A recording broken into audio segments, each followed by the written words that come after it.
This episode is brought to you by Marshalls, where you never have to compromise between quality and price.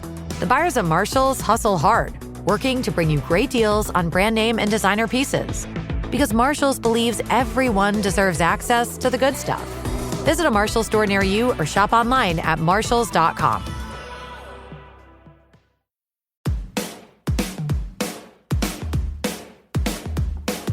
Hello and welcome to The Shift, the podcast that aims to tell the no-holds-barred truth about being a woman post-40, created and hosted by me, writer and broadcaster Sam Baker. So a few weeks ago, I was pootling around on Substack, where The Shift newsletter lives.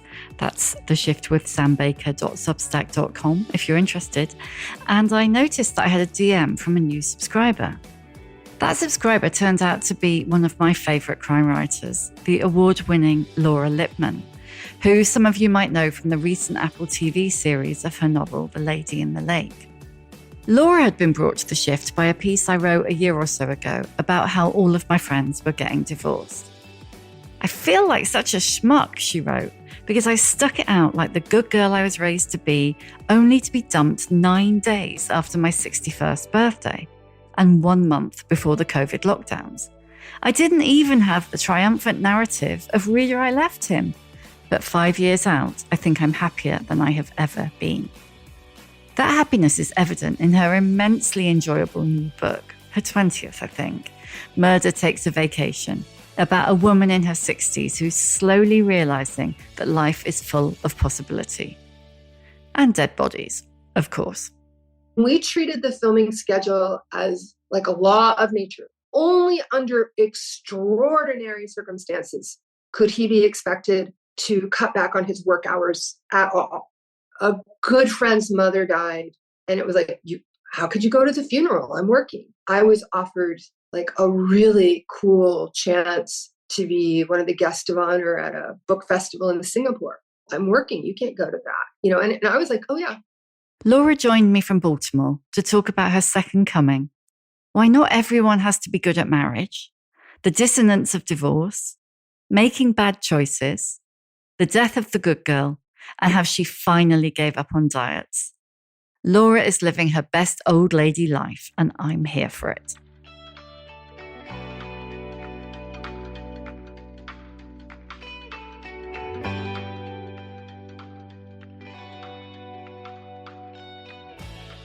So, oh my God, you've got to tell me everything. I need to know. I need to know everything. I need to know about the marriage, the divorce, the rebirth, the death of the good girl, everything. Where should we start? Where does one begin?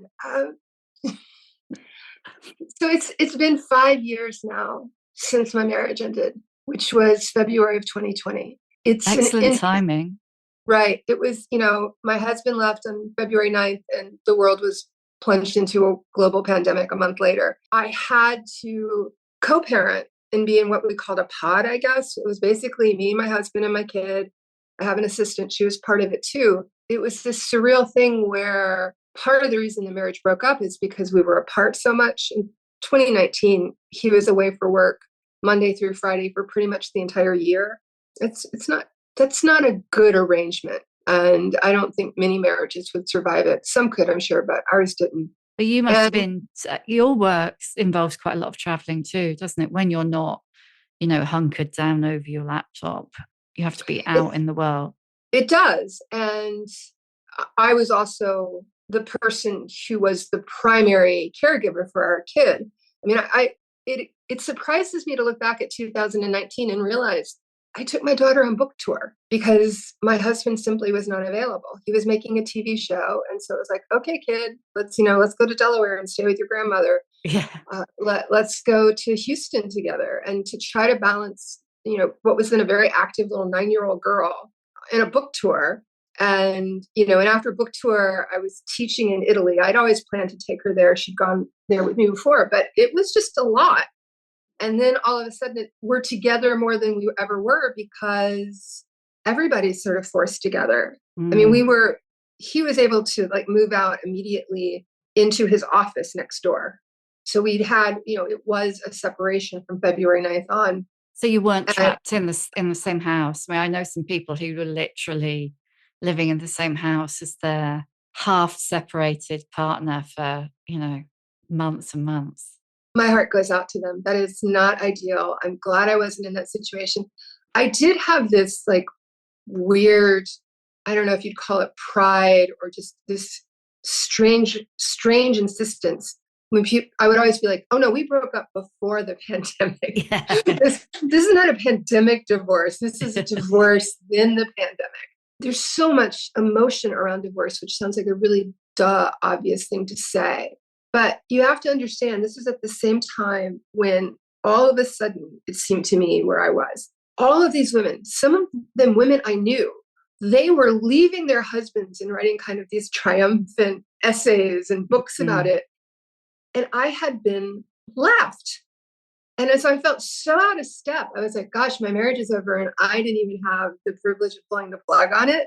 And I had complicated feelings around that I knew almost immediately that, yes, we have to get divorced, that we were not going to work this out. We did go to kind of this like post-mortem therapy that we used for a while, for a good long time, to sort of help us both manage our emotions around it. Yet at the same time, really early on, I was talking to the therapist about the schedule. And she said, I'm just really worried about your husband. And I said, well, yeah, I'm worried about him too, but I need to get a divorce. And she's like, oh, you need to get a divorce. I didn't even think therapists were allowed to say things like that. Like, she said, yeah, you have to get a divorce. This is, not going to work out. But why was she worried about your husband? Why were you worried about him? I don't even remember. I think it's because he presented as being much more tortured about it. He was the one who had left. He wanted out. He wanted a different life, but he felt really bad about it. And, young child at home. I was his third wife. My own mother, may she rest in peace, used to say about my best friend from summer camp, whose father married 4 times. She's like, I think by number 4, you might need to admit you're the problem.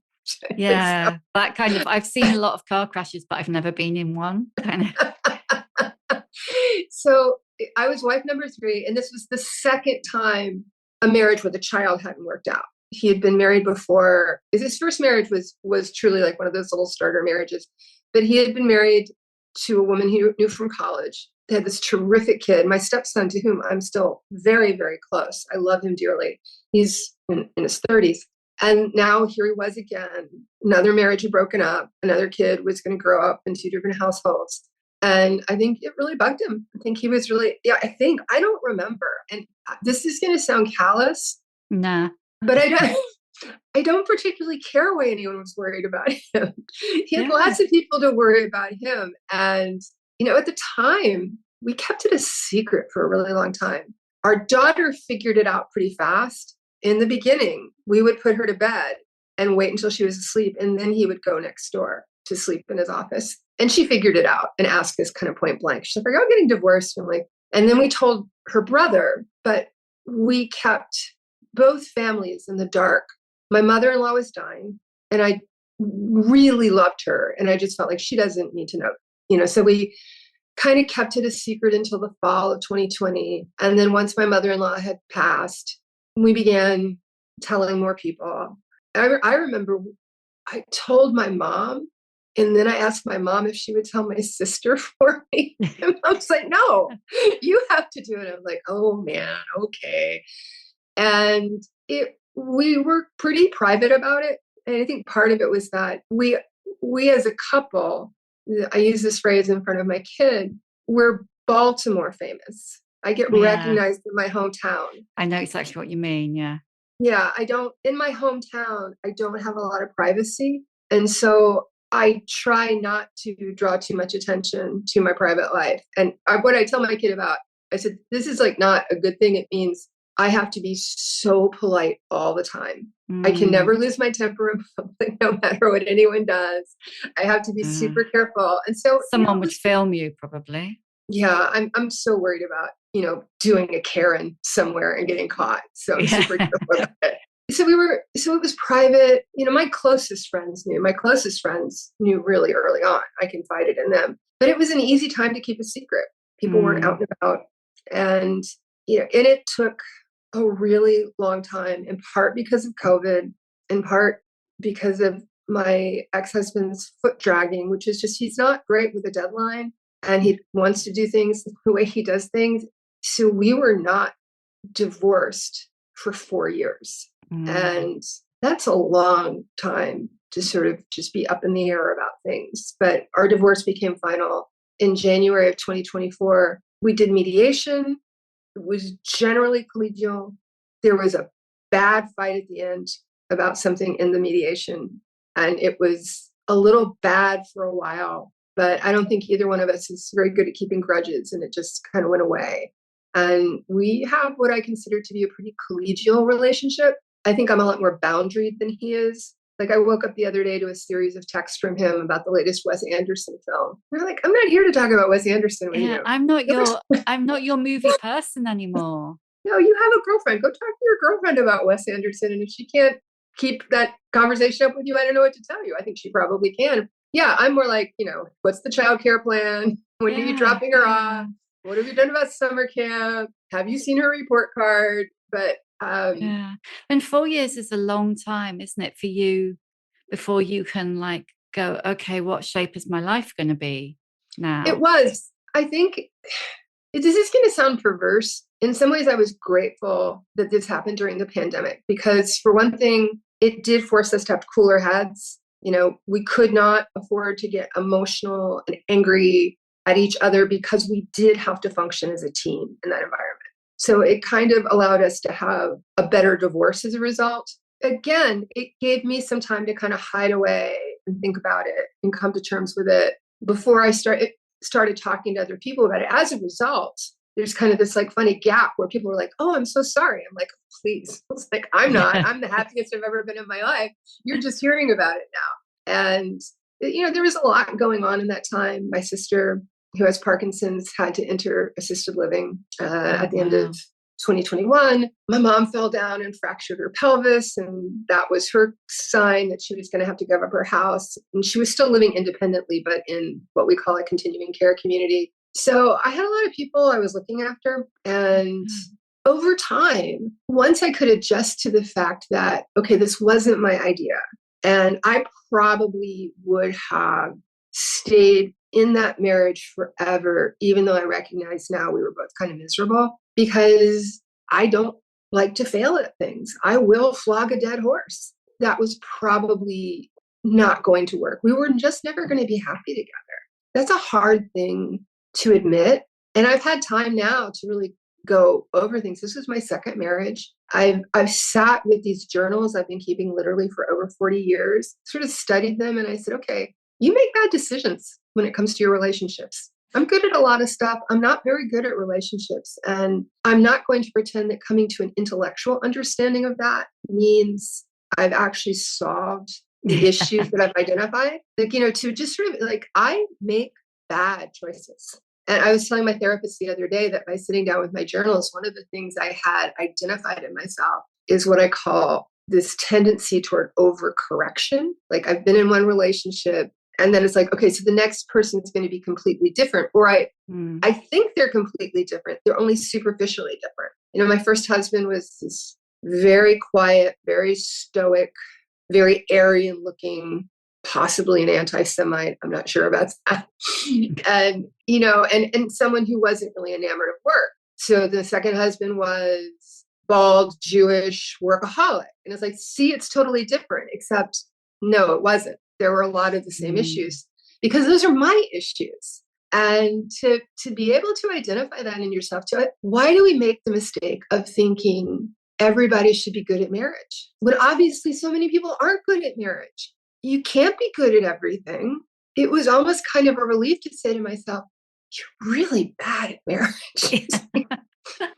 It's so funny you say that. So when I spoke to Helen Garner, the Australian novelist, she said something very similar. I was like, what was it made you stop after the third time? And she was like, I'm just not good at it. And it took me that many goes to go, okay, I'm not gonna keep repeating this, flogging this same old horse, basically, as you put it. Yes.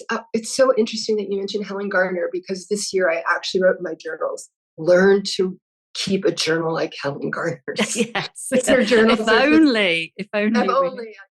Just a small goal there. Be more like Helen Garner. But it's funny because when you can admit that you're just not particularly good at the institution and then start to examine the institution and its benefits and its negatives and its relationship to patriarchy, which doesn't mean no one should be married. I have so many friends with great marriages, and I'm really interested in them. I will say this about most of the good marriages I know. In every good marriage I know, I think there's an alpha and a beta. And the man's not always the alpha. As a matter of fact, in some of the best marriages I know, the woman is the alpha and the man is the beta, and really a really happy beta.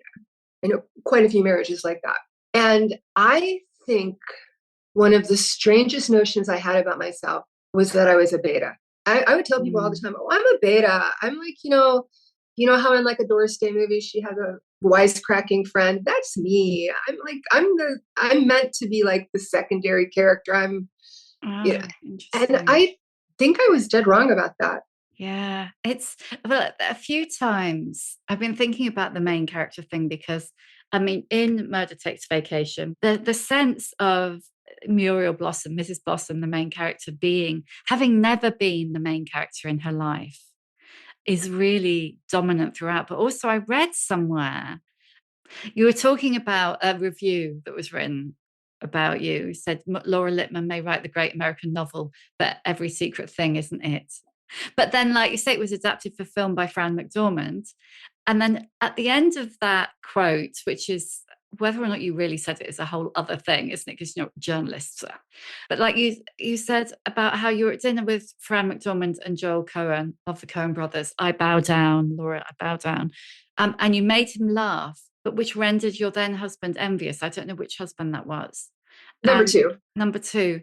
And that made me think, so does that mean he was the main character? And it almost wasn't within the role you played in the relationship, that you weren't allowed to be the one being funny? Or am I just like massively putting stuff on you? No, this is actually pretty great. I will tell you that in our family, and this goes on to this day, there's a running joke about let's rank everyone in the family according to who's the funniest. And the order changes a little bit. My stepson went to Harvard where he was on the Lampoon, married a woman he met on the Lampoon. So we're often like, okay, Ethan, Nikki, Ethan.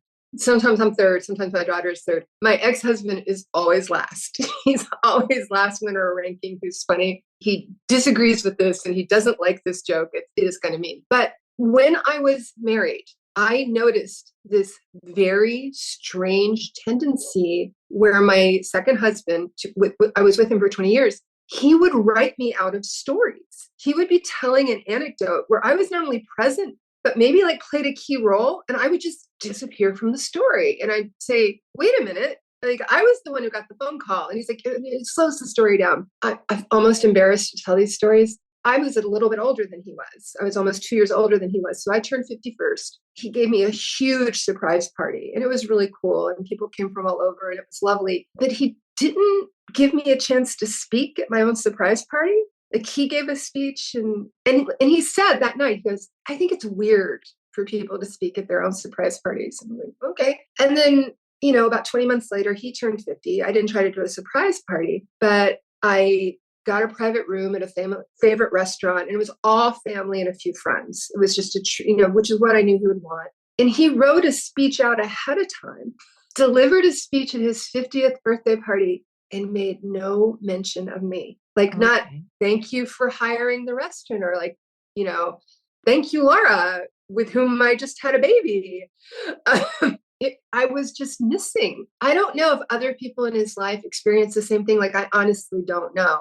He's as likely to do this with his son or daughter, but I was constantly being written out of the story. And my ex had a really big career. He was very, very, very successful. It was ludicrous to think that he could ever be envious of me. It just didn't make sense. It didn't add up. But in hindsight, it's not, I think, that he was envious of me, but that he wanted to be the most important thing in my life. I think that's what he genuinely wanted. I think that's what he would have seen as love, if he was sort of like the center of my life, the thing that had the most importance. If I had prioritized being his wife and being a mother to our daughter over my career. And I was just never going to be that person. I fought to maintain my career after I had a kid, in that I was like, I'm not slowing down. I'm going to do what it takes to keep writing books at the rate I'm writing. I'm not done. I could have afforded to stop working so easily, and that was of no interest to me. When we met Joel and Fran, and by the way, the whole reason Fran even optioned my book to make it into a movie is because she lives in the same apartment building as my agent, and my agent gave her my book on the elevator.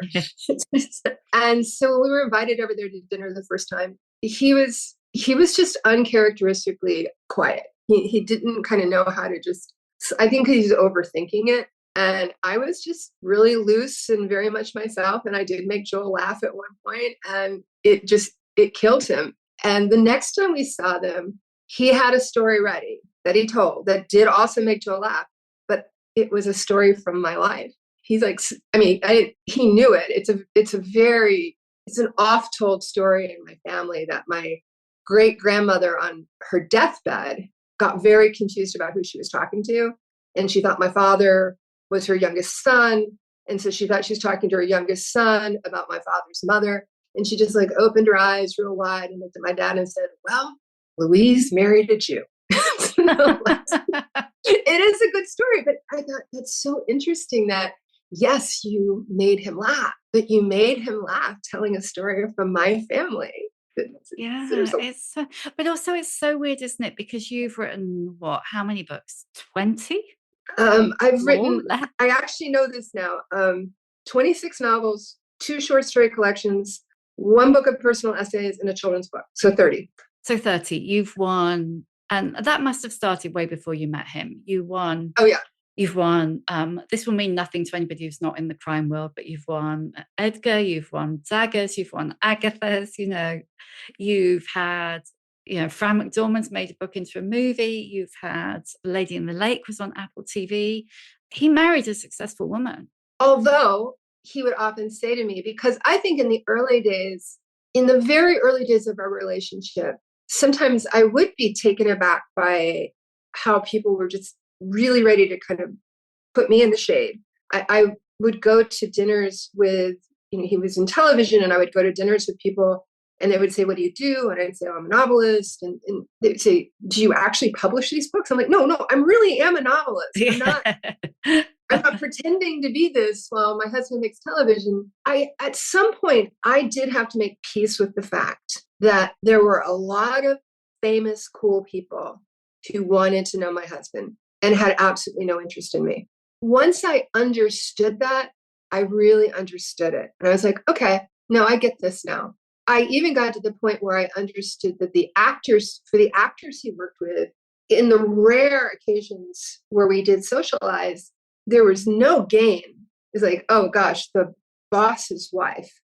Like, I don't know her. I don't have a relationship with her. But if I annoy her, that could probably be bad for me. Not that ever happened. Yeah, so sitting next to you at dinner would have been like drawing the worst straw. Oh my God, I've got to sit next to the boss's wife. Right. Absolutely. I mean, once I saw that, and it felt wonderfully impersonal. It wasn't about me. It wasn't that I wasn't a cool, interesting person. It was like I wasn't part of their life and they weren't part of mine. And for all they knew, I had the power to do great damage to them. So I did have to kind of adjust my thinking to that, sort of make a pact with myself about, okay, what do I want to do with my adjacency to this kind of, I guess I'd call it fame. And sometimes I would be just like, yes, I will absolutely be willing to show up on set because this is a person I want to meet so much that I don't care if I'm just the wife.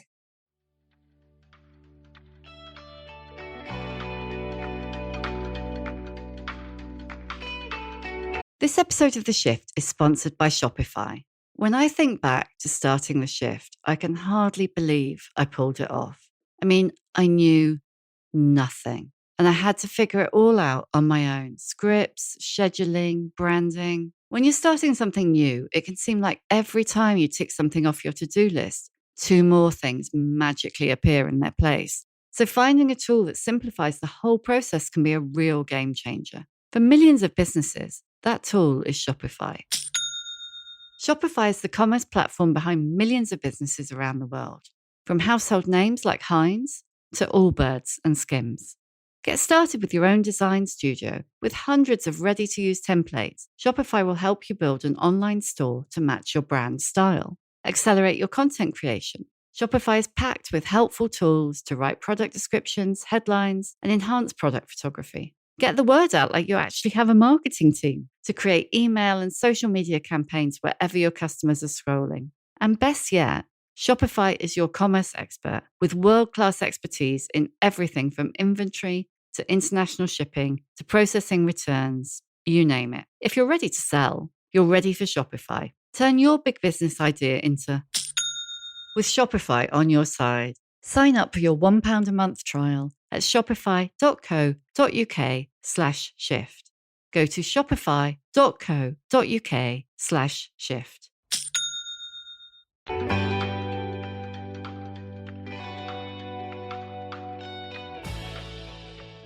All of this happened. I mean, I guess you must have been turning 60. I just turned 61. And like you say, you had all this other kind of like tough stuff going on in your life, which so often happens at this life stage, doesn't it? You've got a ton. It's hard to pick on one thing because you've got so many things. How did you come out of it? How has it been kind of reestablishing your life on the other side of that? I think that, first of all, unfortunately, the cliche is true about time. Time will help you with a lot of things. I think there's a lot of dissonance in a divorce because on the one hand, when I was thinking clearly, I could see that this was the best thing for me. But on the other hand, it was still hurtful. I had been left. I didn't like that. And, I felt that we could have worked harder on the commitment we had made to one another. And I, even for someone who's been married twice, I take the commitment of marriage very seriously. I admire people in good marriages. I think I always have. There's a famous quote by F. Scott Fitzgerald that the test of a first-rate mind is to hold two opposing ideas without going crazy. So I had to learn to be like, yeah, I'm hurt that my marriage ended, but I'm also happier than I've been in a long time. And I really need to figure out, why am I so happy all of a sudden? It wasn't right away. Months went by before I would have described myself as happy. But I began to see it happening after like about 2 years in. I was like, wait a minute, I'm kind of happy. I'm having fun. I'm seeing my friends a lot.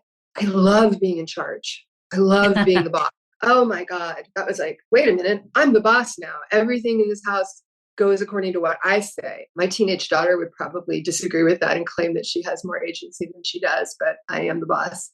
And I felt that I had more permission to explore what I wanted.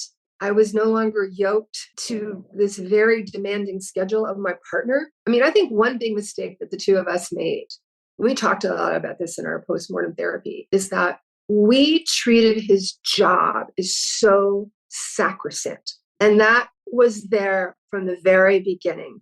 We moved in together. He was filming the first season of The Wire. I did the entire move by myself. Oh, because he has filming. And we treated the filming schedule as like a law of nature. It could not be tampered with. He must be present. Only under extraordinary circumstances could he be expected to cut back on his work hours at all.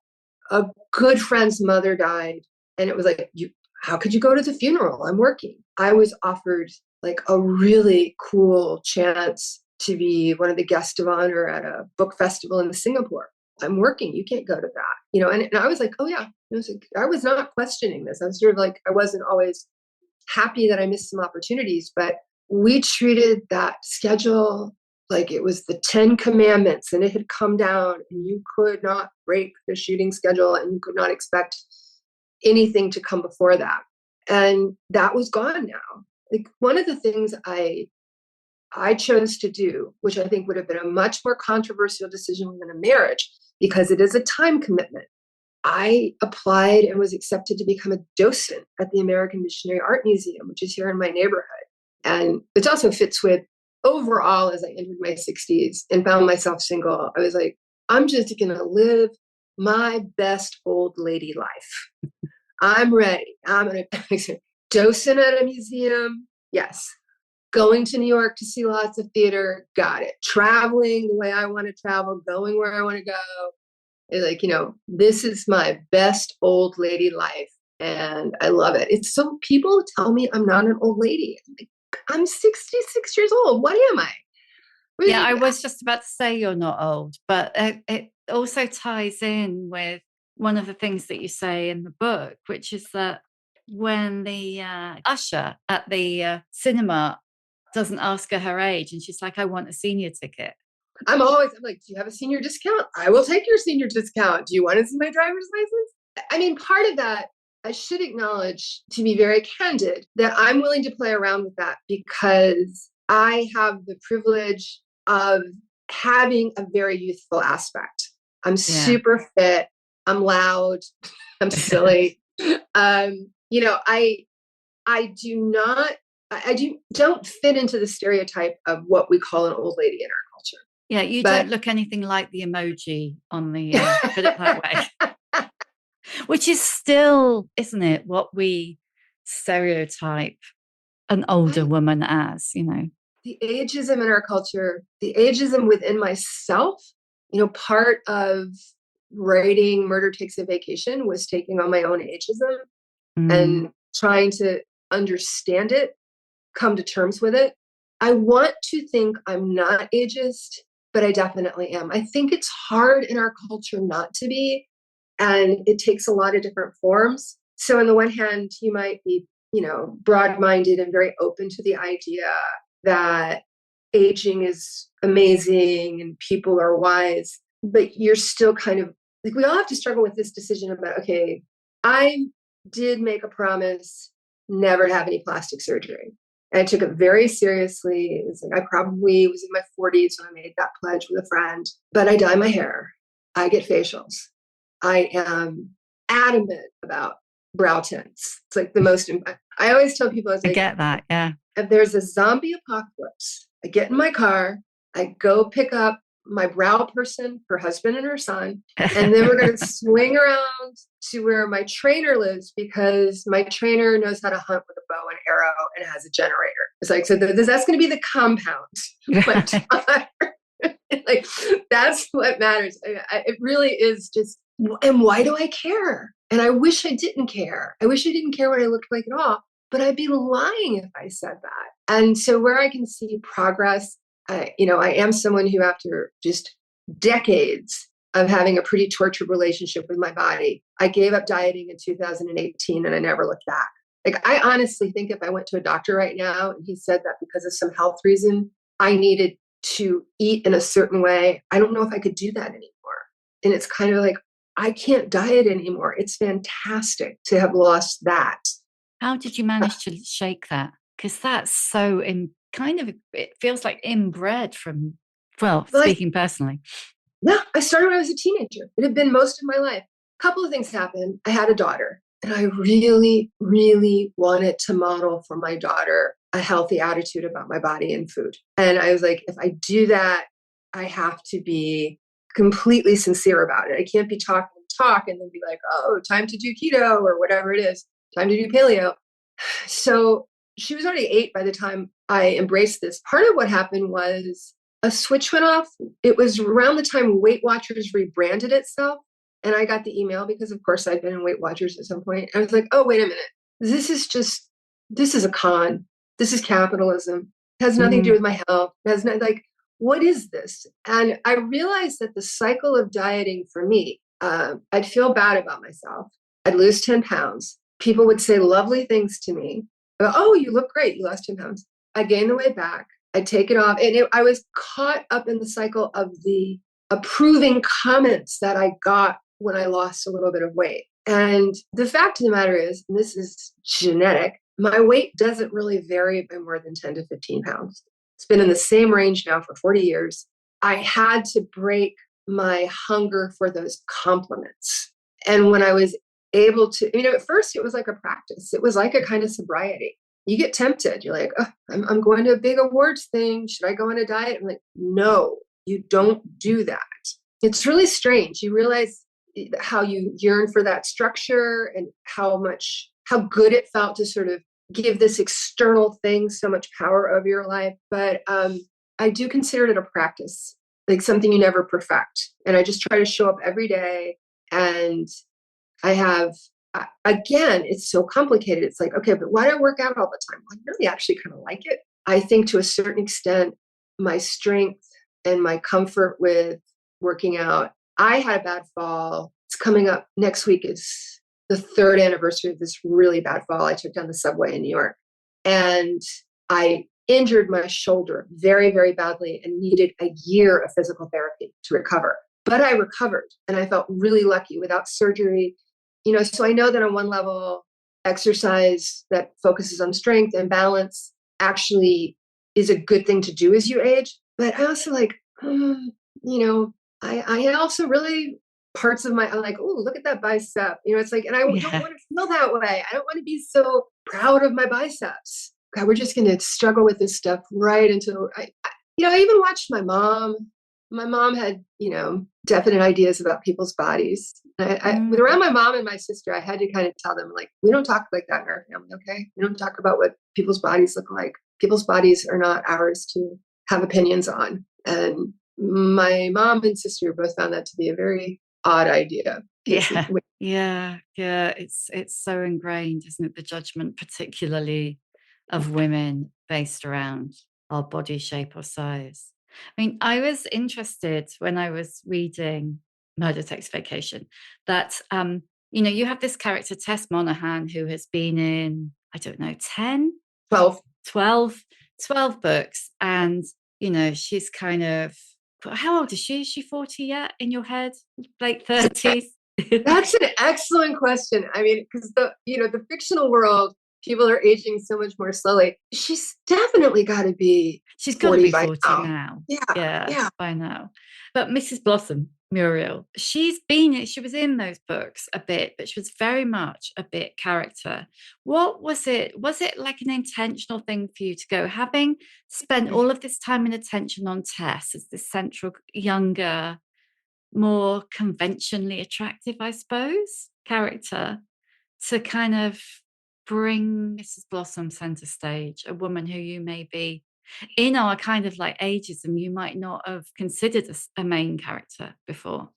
I wish I could remember the exact moment when it occurred to me to place Mrs. Blossom at the center of a book, but I do know that I'd sort of carried with me for a long time 2 very thoughtful, critical emails that I'd gotten. And the first one was about Mrs. Blossom in her first appearance, where someone felt it was a little bit ageist because she was so tech phobic. And at the time I was like, well, I based it on my mom, and my mom's a very smart person who happens to hate tech. So I'm not that worried about it. I don't think I was being ageist, but I think I was in a way. I had received a letter about another book. It wasn't about Tess or about Mrs. Blossom. And it was a smart letter. It was a thoughtful letter. And the reader complained that they thought I was fat phobic. And they were even smart enough to say, and I know you're going to say that the POV is not yours, but of this character who's an unpleasant character. So when this character is being so unkind about the appearance of another person's body, that is actually a tell that this person is going to turn out to be much less pleasant and empathetic than she actually seems to be. They said it's still unkind. It's still unnecessary. Your book, and I took that to heart, and it stayed with me. And we're talking now about a letter I would have gotten definitely over 10 years ago, if not 15 years ago. That sounds about right, about 15 years ago. And so I had both of those thoughts. And here's Mrs. Blossom. She is old, and and I use this word with the encouragement of the people who are doing the smart work and freeing us of diet culture. She is fat. She's fat. That's just a word. I recognize that it's a word that's been used as a slur. I recognize that it's a word that's been weaponized. It has certainly in my lifetime been weaponized against me. Yeah, totally. It's a negative for women growing up in their 80s, isn't it? But I do think it is a word that we can say, okay, fat, tall, they're just words. They're just descriptions. And it's on us whether we have all these connotations of what it means to be fat. Can we use it as an objective term? I have noticed in talking about this book that most people want to describe Mrs. Blossom as plus sized, which is correct. She's plus sized. I'm very careful in the book to never say what her size is. because I sort of want every reader to kind of decide for themselves what she looks like and, just let them have that experience. And so I bring her center stage. I think another thing that was going on is Mrs. Blossom reminds me a lot of my sister. My sister, who's 3 years older than I am, is very shy, very timid, travels very little, has been married to the same man for 40 years now. And at the same time, super smart, incredible cutting edge taste in music when she was a teenager and into her adulthood. Never lost her interest in music. So I kind of wanted to bring all those qualities together. There is this thing where you're like walking down the street and you see someone who's significantly older than you are. You forget that they were young once. You forget that they went to clubs and danced and they made poor decisions and had all these adventures. I'm very used to that as a mom. My kid has no concept of me as a person before she existed. I had no life. It just doesn't even, she's not interested in it. It just doesn't compute for her. And I wanted to remind people that when you see a Mrs. Blossom, there's a rich life inside pretty much everybody. Everybody's had an interesting life.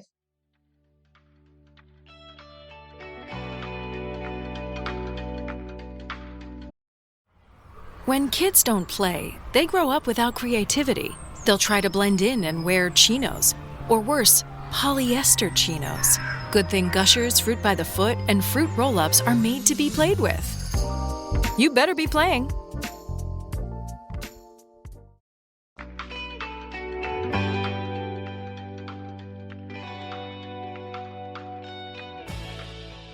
How old do you think you were, though, when you started to see your mum as a person and not just your mum? This is going to sound horrible. I think I was 63. It doesn't sound horrible. Doesn't sound horrible at all. It took me a really long time. I'm the oddball in my family because I'm voluble and very candid. The rest of my family tends to be very reticent, modest, withdrawn.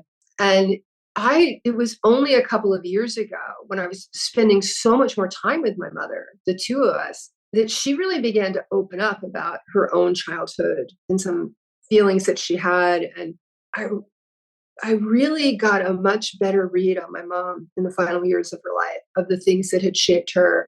Again, an exceedingly modest person. But I think that my mom is someone who would have liked to have been the main character. And after my father died, she was able to be more her own person. She had 10 years where she lived her life as she wanted to. She was not known as the wife of Theo Lippmann Jr. She was Madeline Lippmann.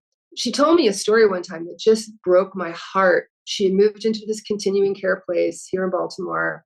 She was known as Madeline Lippmann. And there was a man in an exercise class that she went to who always ignored her and never paid any attention to her. I mean, he was married. I don't think she was like looking at him as a romantic object. She's just really aware that this man never gave her the time of day. And then one day he heard the instructor in the exercise class mention the fact that she had learned that my mom was my mom. And then he's like, "You're Laura Lippmann's mother?" She was so mad.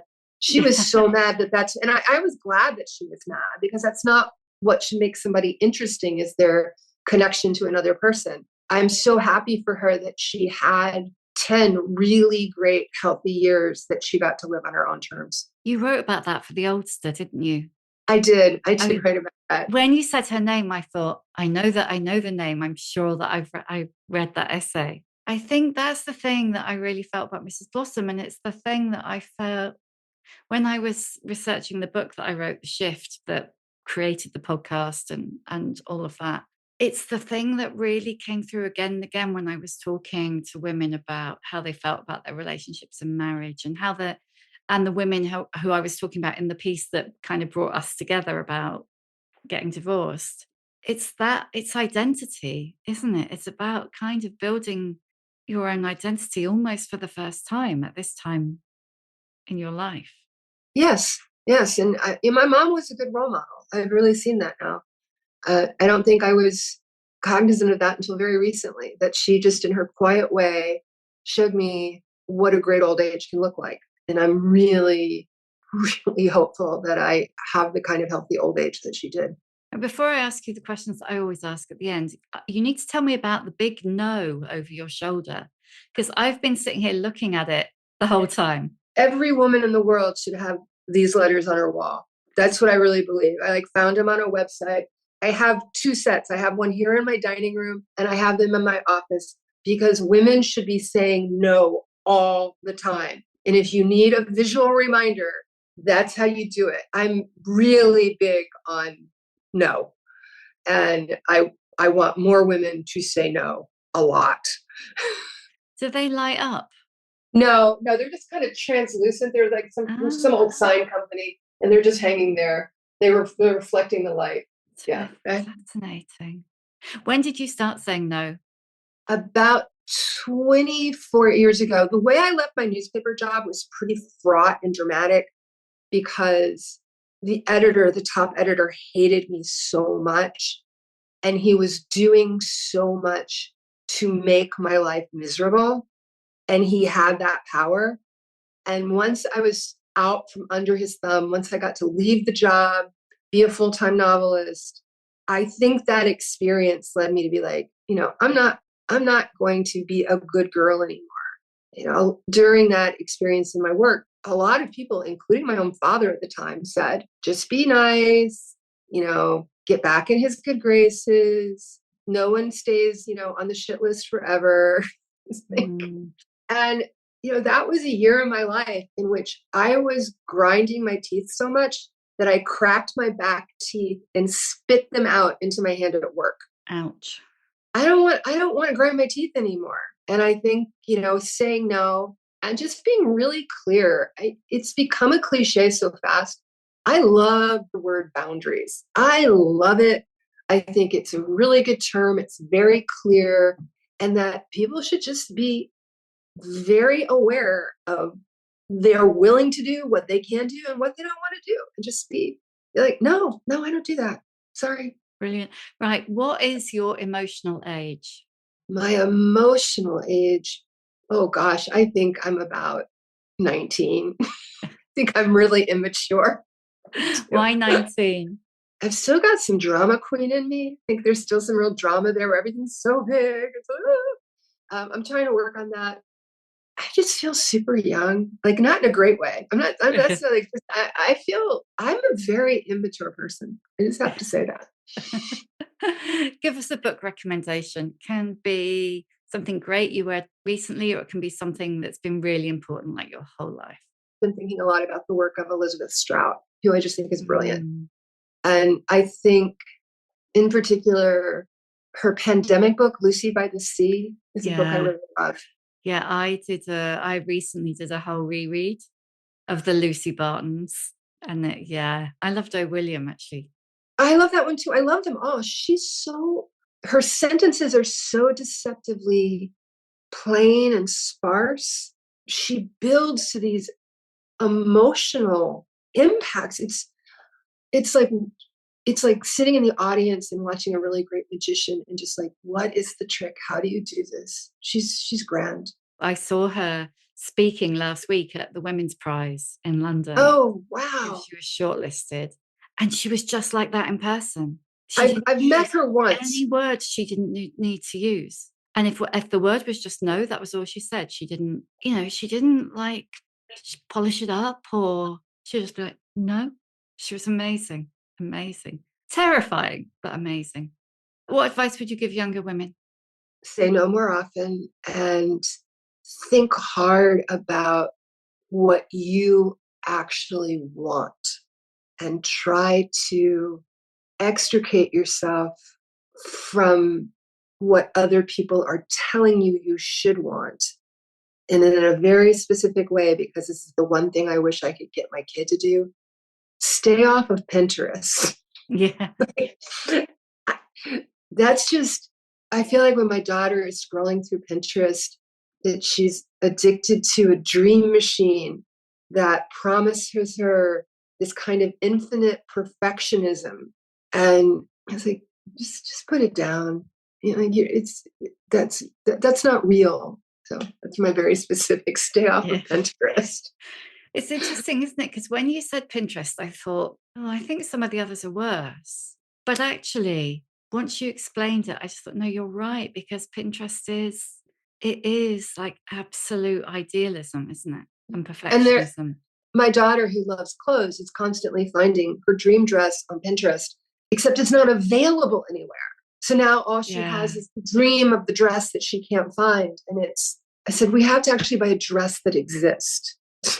Yeah, or has existed at some point. Yes. Get on Vinted. Who is your old broad role model? My what kind of role model? Your old broad. It's going to sound really trite, but it's got to be Fran McDormand. I've never met a woman who is more at home in her life, in her body. You know, she's become famous for her appearance and that she rejects all of these ideas about what she should look like. She loves being an elder. She loves being sage and wise, and she's really embraced it. She's just a brilliant person. And again, so comfortable with herself. I would like to be that. What's your superpower? I want to say something, but it's a lie. It's funny. Some people have called me out on this, which is one interviewer said, I don't believe that you are invisible because I've seen your social media and you wear these big, bright dresses and you're very tall. And it's like, I'm not quite as invisible as some women my age. I can be, or I can't be, depending on the day. I actually think my superpower is empathy. It's not always tuned up to 100. It's like a radio signal that comes in and out. But when it's at full power, it is extremely sincere and keen. I really can put myself in someone else's shoes and feel what they're feeling. And last one, how many fucks do you give? I'm going to say I'm down to 1 fuck on an intermittent basis. Because I can't say I give 0 fucks. I'm not that evolved. I give the occasional fuck, but no more than 1 at a time. And then I move on. Thank you for listening. If you enjoy The Shift and would like to show your appreciation, why not buy me a coffee?